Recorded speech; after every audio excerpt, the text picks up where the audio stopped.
আর একটা থিওরি আছে যেটা আমি সবাইকে বলতে চাই। ধরো পৃথিবী শুরু হওয়ার আগে, মানে মানে মানুষ আসার আগে, পৃথিবী শুরু হওয়ার পর মানুষ আসার আগে আমাদের পৃথিবীতে একটাই ধর্ম ছিল, সেটা হলো মানুষত্ব।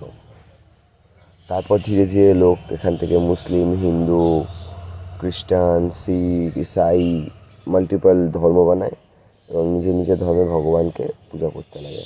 বাট আমাদের সবার একটা ধর্ম, সেটা হলো আমরা ভারতীয়। আর মানুষত্ব, তা মানুষত্বের জন্য কাজ করো, নাকি ধর্মের জন্য। অন্য ধর্মকে নিচু দেখায় তো লাভ নাই, অন্য ধর্মকে ছোট দেখায় লাভ নাই, কিছু তো পাবা না, নিজের মনের শান্তিও পাবে না এটাতে। তুমি জাস্ট এটা করছো জাস্ট সামনের জনকে ছোট দেখানোর জন্য।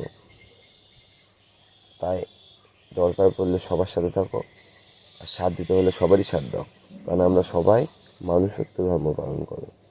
তাহলে আমরা জীবনে কিছু করতে পারবো।